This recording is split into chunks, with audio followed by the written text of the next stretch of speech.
All right, hello everyone. Thank you for coming. This is the first time I've done something like this. I've done music tutorials for a while, but I've not actually sat in front of a group and done a workshop before. So it's something I've wanted to do for a while, and it's something I want to continue doing in the future. So I'll probably learn many lessons from this. But basically, my plan for this was I started writing a new track a few weeks ago. It was intended to be a bit different, kind of like an album track kind of thing, where I was going to try some new ideas, and then I wanted to bring that track with me and just go through it with you, kind of track by track, and how I made it and why I did the things I did. Um, and as well as that, I've prepared a bunch of slides, maybe about 15 slides, just to talk about some general observations and lessons and things I've learned over the years that might be helpful or inspirational to you. But let me just tell you a bit about me first. Well, firstly, I have no formal music training, so this it's been really cool coming here. I've sat in on a few classes. It's been really inspirational. You guys are really lucky to be here. I'm all self-taught with music, and basically, I studied physics at university.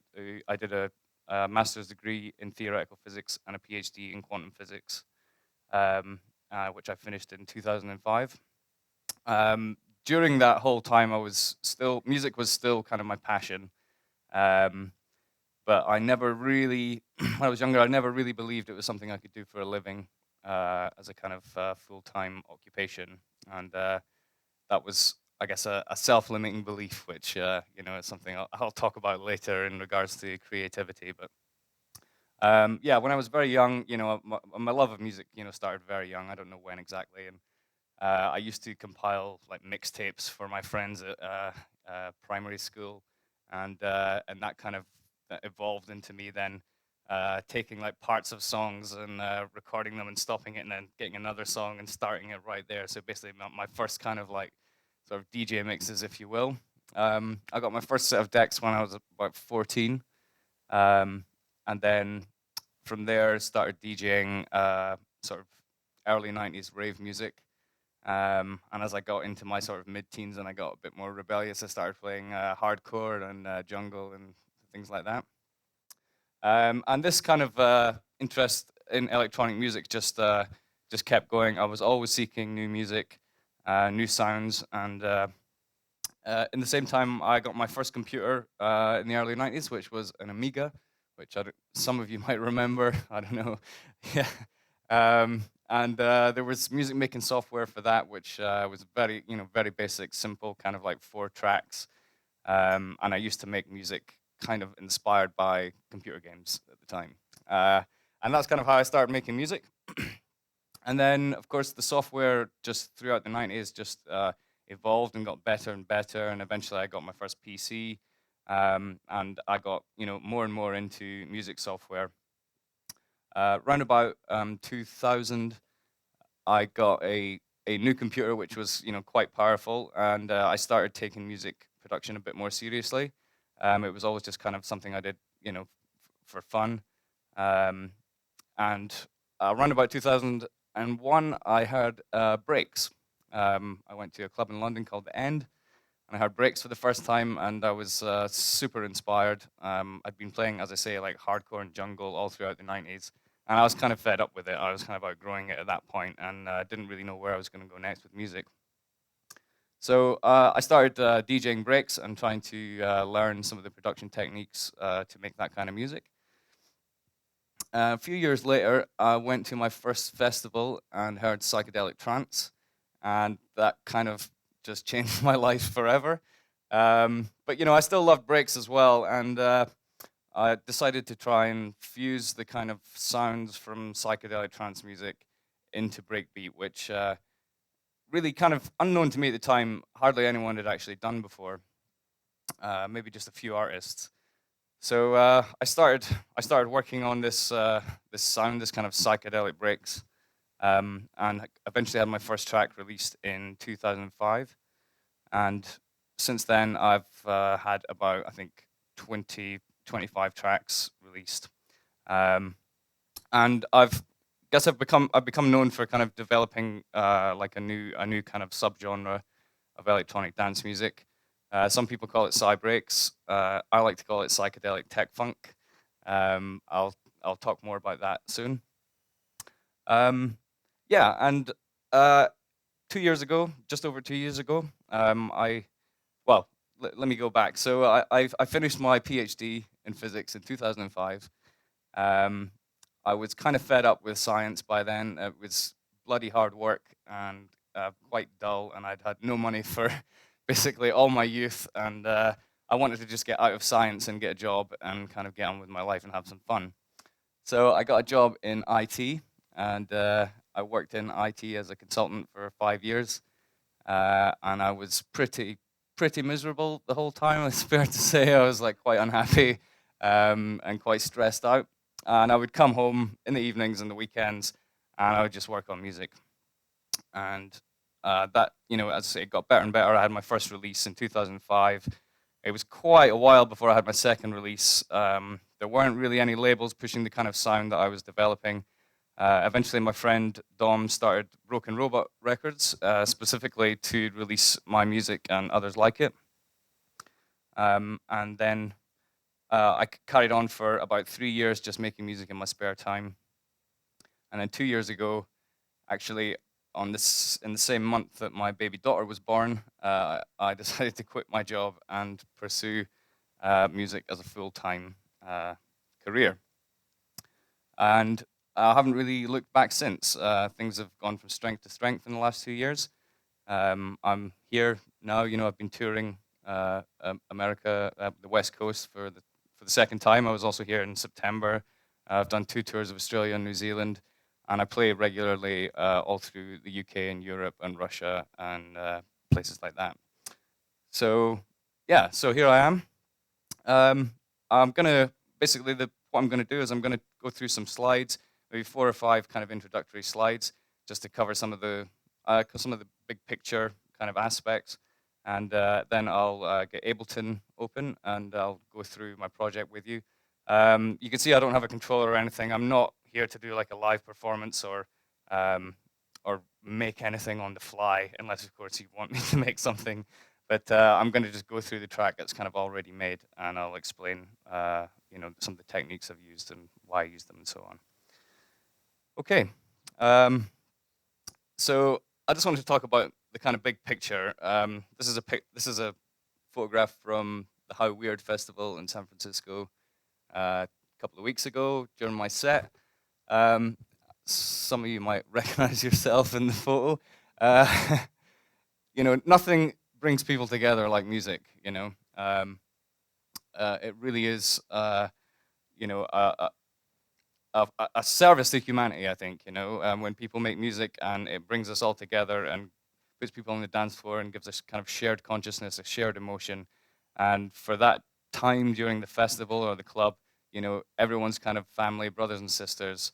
That's the kind of ideal, you know, the kind of ideal circumstances that when we have raves and so on.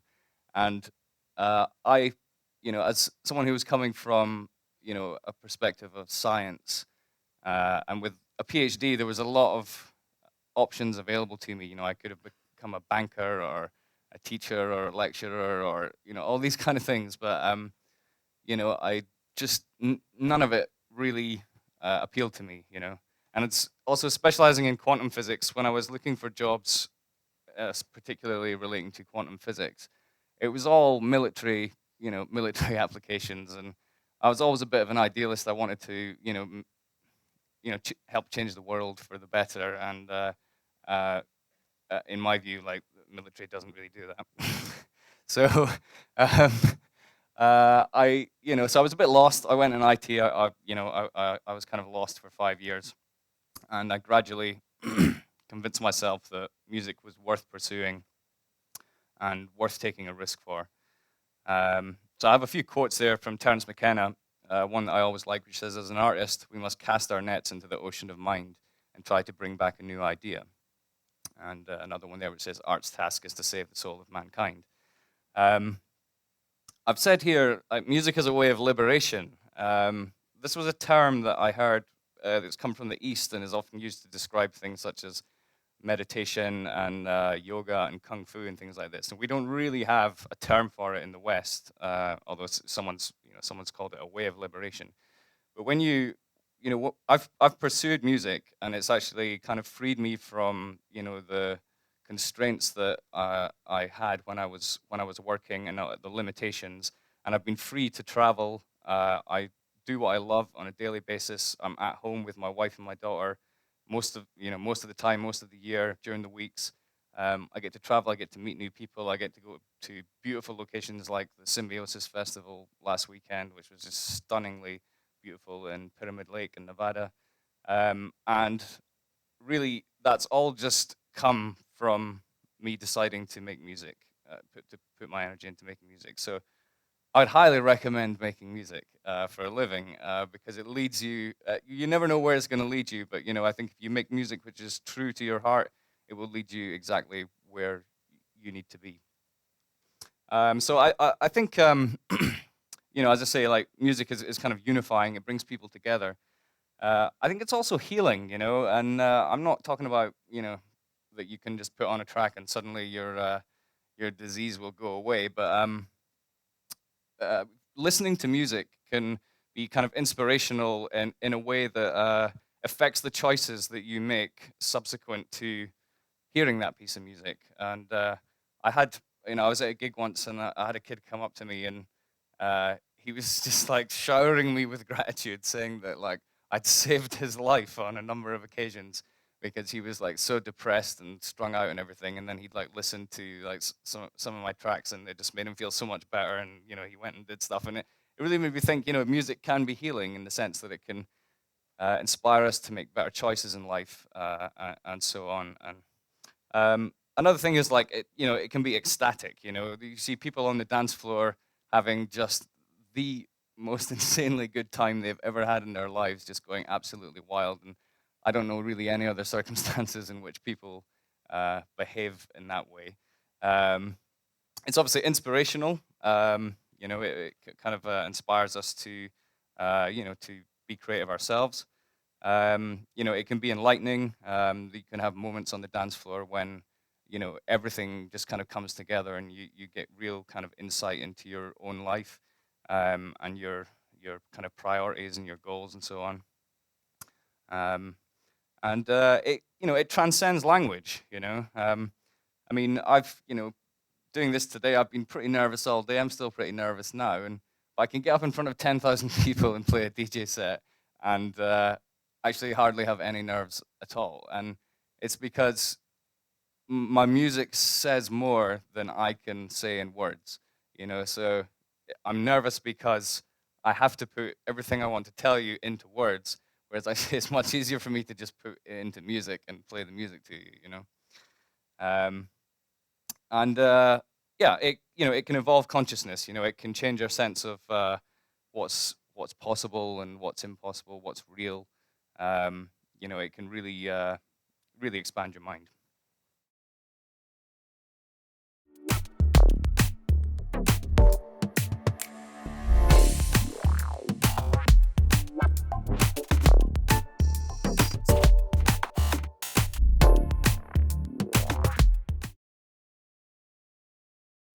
So psychedelic tech-funk, what is it? Well, the word psychedelic literally means soul manifesting, um, meaning it comes from the soul. It's kind of a way of externalizing your soul. Tech, obviously technical, techno, technological, and funk. It's like funky and groovy. So usually tracks are around 125 to 140 BPM. Very kind of like abstract sounds.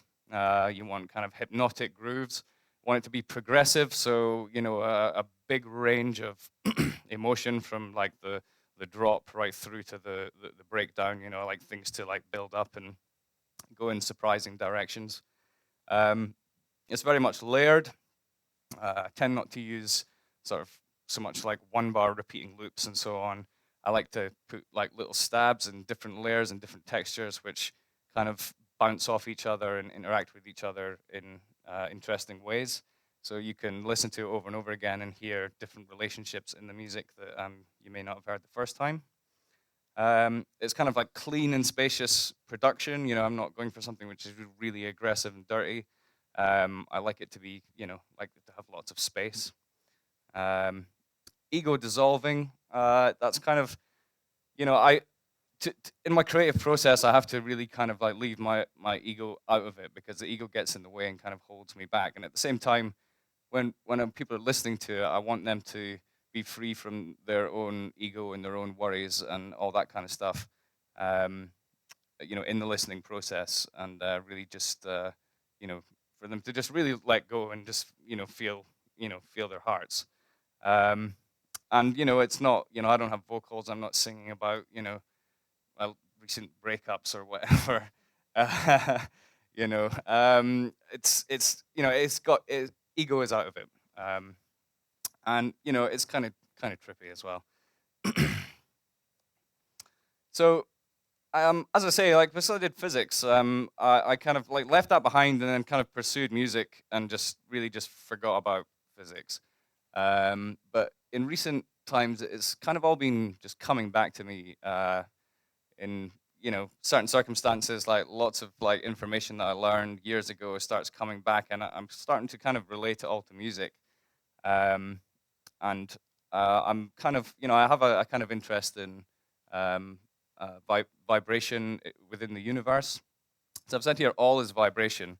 I mean, I'm absolutely convinced of this now, and this is something that I understand more and more, kind of like every day. When studying physics, you know, all the kind of equations and the ways that we describe atoms and molecules and you know, planets and stars and everything really, um, use vibrational equations or oscillatory equations, as they're sometimes called. Uh, and you know, those equations are just the basic waveforms that you see in your synthesizers. Um, they're, you know, they're probably more complicated than the ones that are put into the synthesizers, but the basic forms involved are, you know, sine waves and saw waves, and you know, concepts such as harmony is very important in physics and very prominent in nature. Um, and another thing to keep in mind is that all the frequencies in the universe uh, are, even the ones outside the range of human hearing, can actually be expressed in music by the power of the octave. Because if you have a frequency which is way outside the range of human hearing, you can multiply it up by octaves to get it within the range. So basically, everything in the universe can be expressed through music. I'm convinced of this now, and I've got some. I'll show you some stuff later that you might find interesting about this. Take for example the solar system. You know, every body in the solar system has an orbital frequency. So there's the frequency with which it goes around the sun. It also has a spinning frequency, so it's spinning on its axis like the Earth. You know, the day of the Earth. And there are many more frequencies, you know, that you could find that are all like publicly available. For example, like Saturn and Jupiter have these different bands, and each of the different bands move at different frequencies and so on. And I'm kind of, you know, I'm kind of intrigued as to, you know, what might happen if you take those frequencies and make them into musical tones and start putting them in music. And I haven't done this myself yet, but I just wanted to throw that out there in case, you know, anybody's interested in doing anything like that. It's probably not actually that difficult, and it could be quite interesting to hear the objects of the solar system in a piece of music. In fact, I learned just a few weeks ago that the word universe actually means one song. Uni obviously is one, and verse is song. So yeah, so you know, it's quite. I think it's quite a romantic idea, but it certainly seems that through music you can express way more than you can through words. So I'll stop the slideshow here and get Ableton open. And I'll start talking through this track. Please feel free to jump in with any questions at any time. I'm just going to talk through this kind of track by track, and hopefully it'll trigger some principles and ideas that I use in my music and help you with yours. So I don't know if any of you use Ableton. You know, I didn't really intend for this to be like specifically like a how to use Ableton workshop. I wanted to focus on general ideas and principles which you can use whatever it is you're using to make music. So usually to keep things tidy, I'll group all my tracks together into like 4 or 5 groups. I've got here drums, percussion, bass, synths, and pads. So I'm going to start with the drums and show. Well, maybe I'll just start by playing the track for you. How about that? Okay.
it's not quite finished track, but there's plenty of layers in it and plenty for me to talk about. So um, as I say, it's quite different to anything I've done before.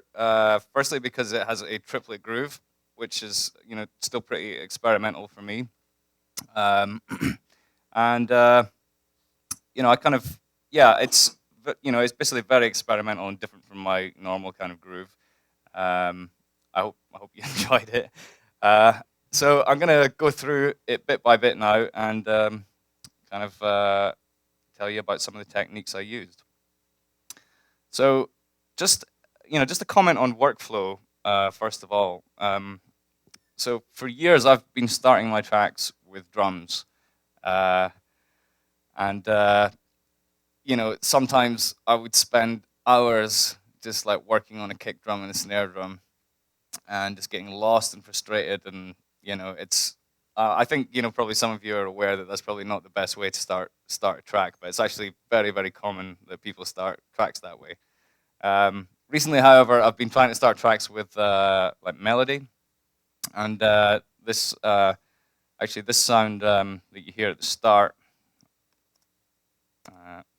which isn't playing for some reason. There we go.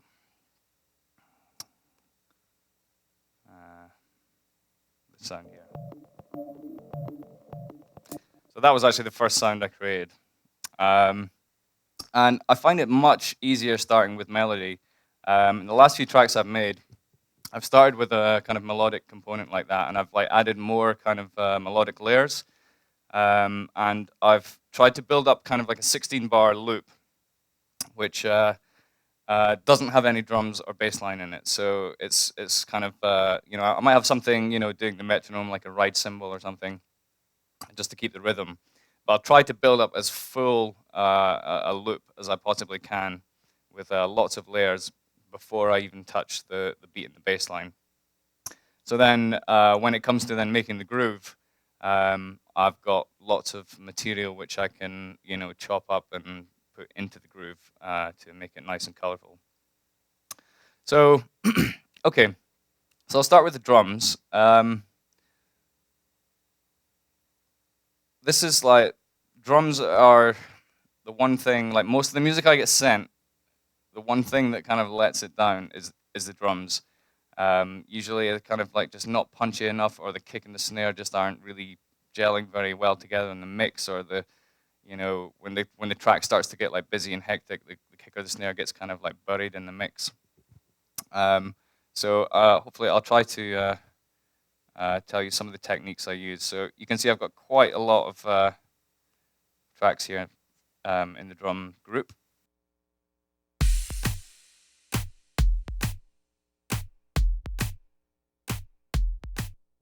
Okay, so the first thing I've got here, this SC channel, is a sidechain channel. I just have a sample of my kick drum in there, which is triggering but is not producing any audio. And any sounds which I want to kind of breathe with the rhythm, I trigger from this sidechain channel. And one thing I've done here, if you look over here, this is the track delay. So I've pulled it back by 7 milliseconds, which means that the sidechain is triggering just 7 milliseconds before the beat actually hits. And I quite like doing this. It gives a kind of breathing effect. So rather than triggering it with your actual drums, you're triggering it with something which is silent but comes in just before the drums hit, so the sounds kind of dip down. Do we lose sound here? Yeah. Is it still powered on? Yeah.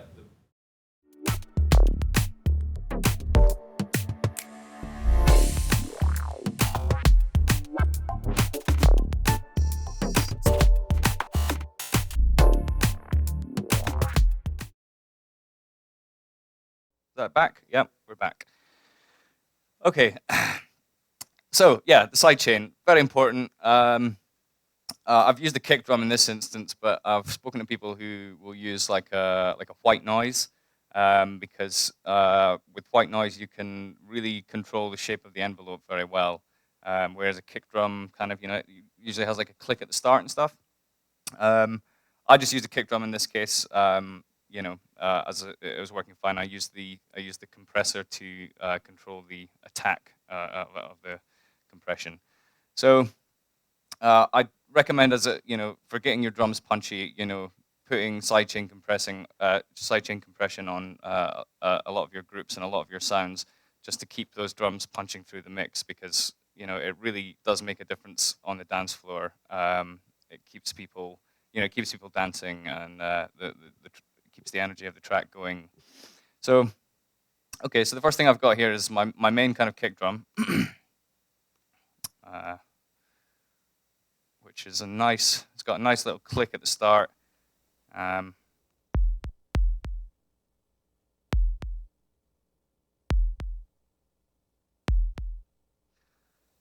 used a plugin called Bassism to make that. It's as far as I know, it's only available on the PC, but it's basically a kick drum synth. Essentially, it's quite simple how it works. It creates a sine wave tone, which goes from a high frequency to a low frequency very fast. And you select the high frequency that you want to start on, and the low frequency where you want to end up, and how fast that envelope goes. So a kick drum is basically a zap, high to low very quickly. So I find that bassism to be really fat and reliable, and you can get a lot of different kick drum sounds out of it. Of course, I'm not content with just that, though. I'm kind of layering other sounds as well. So I have these kick hits, which I'm using. And another one here. So when I play these together. So those kick hits, they kind of give, kind of texture to the kick. And I've called them kick hits, but I've actually put them layered with the snare drum as well. So I'll just show you how I constructed the snare drum. So first of all, I used bassism to create a kind of a low frequency punch, which is kind of higher than the kick drum, but still really quite low. And I've used a combination of like hi-hats and claps and snaps layered over the top of this to produce the final kind of snare sound. So if I just solo these, bunch of claps and so on.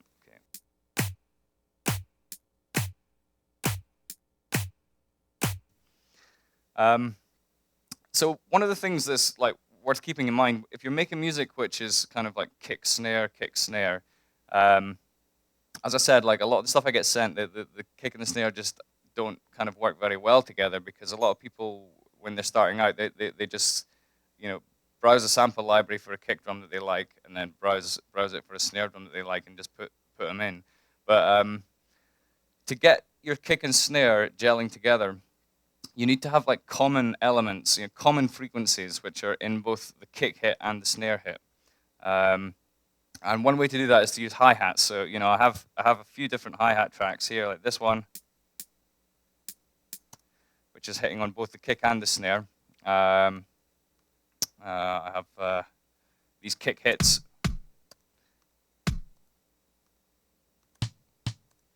So there's quite a few different kind of common elements in both the kick and the snare, which helps it to gel together.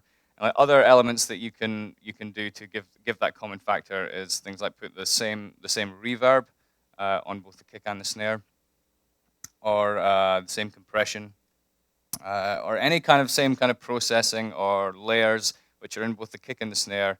Like a rim shot's quite good as well, because the rim shot's got, it's really punchy. It's kind of quite low. If you get it quite quiet in the mix and layer it on the snare and the kick, it can really help them to punch really well. This isn't such a problem when you're making the floor music, of course, because you've got that kick drum on every beat, which is giving you that consistent kind of punch. But layering these elements like this, I find to be like really important in getting a kind of fat, punchy beat. So one thing I did, which I haven't really done before in this track, is I left out the second kick in the bar. So usually the music I make is, as I say, kick, snare, but with this it was kick, snare, space, snare to begin with, and then I change the beat structure as I go later.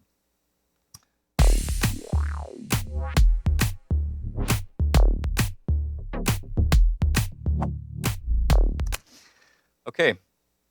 So yeah, so these are just as I say, hi-hats. I've got like a white noise hit here, which just a white noise on the snare drum. Very simple, but it just helps give the snare kind of some presence and some color. I've got another hi-hat here. Again, just kind of adding to the snare drum. And then I've got some finger snaps.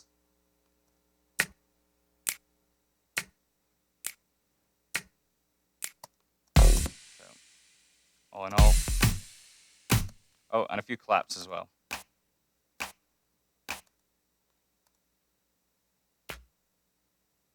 And that other clap's only happening on the second snare in the bar.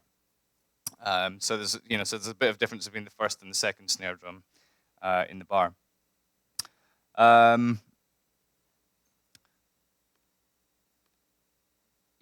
Okay. So, has anyone got any questions on drums before I move on to some of the other groups?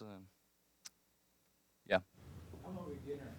Okay. You don't have any MIDI in this thing, right? You don't use MIDI. Oh, there are some MIDI tracks. Yeah. I think these are all audio.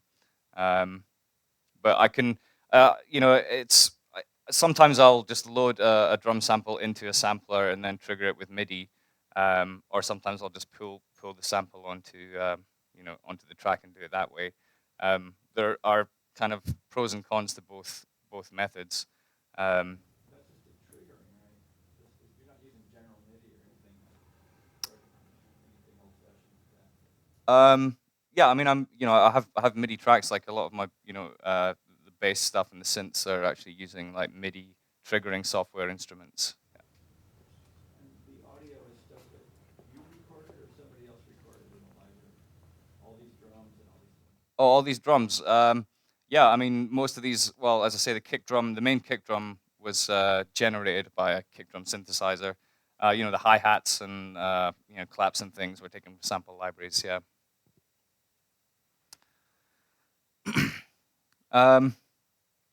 So yeah, I think don't think there's too much more to say about. Oh yeah, so as well as to get, as I say, to get this kind of common factor in the kick and the snare, I'm using a technique called parallel compression, which I'm sure a lot of you are familiar with. If not, just shout. But basically, I have a return channel which has Ableton's multi-band compressor on it, and I'm sending the kick drum here to that multi-band compression, and I'm also sending the snare drum as well by about the same amount. And this gives, if I hear, I'll just turn it on and off. It's quite subtle. It doesn't have to be too strong, but it just gives that kind of an extra bit of punch.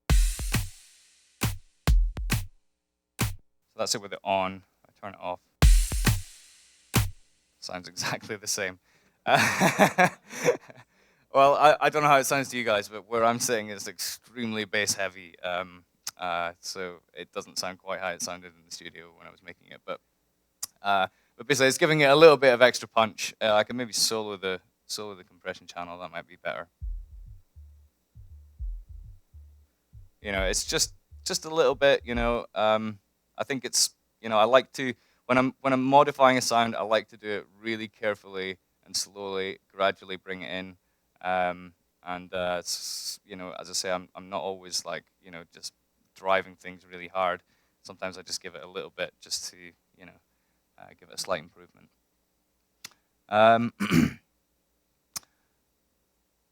Yeah, so I mean, I haven't actually used a snare drum sample here, which is quite unusual. Often I'll get a bunch of snare drum samples and layer them together.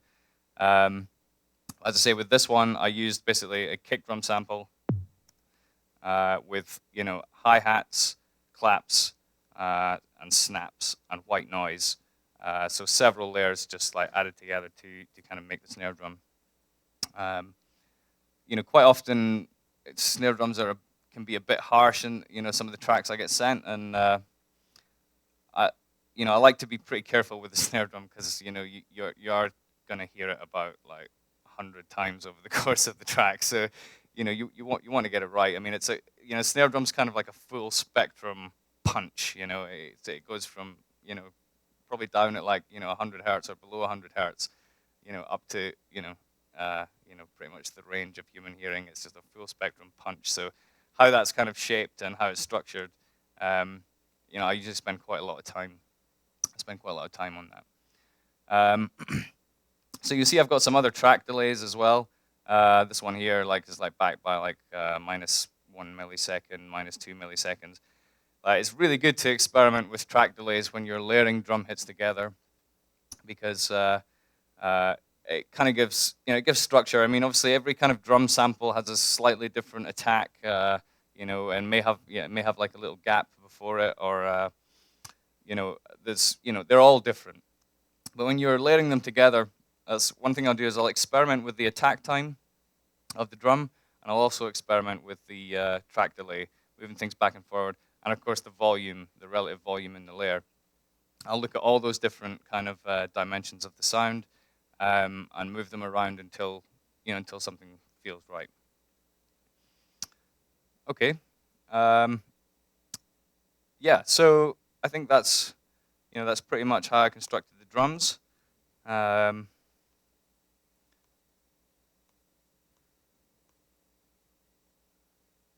Yeah.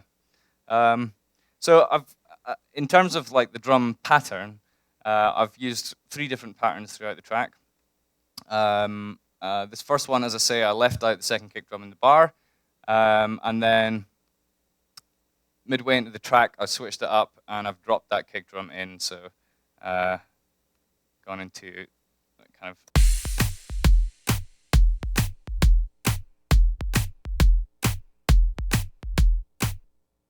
And later in the track, when it drops, it just drops into a kind of 4 to the floor.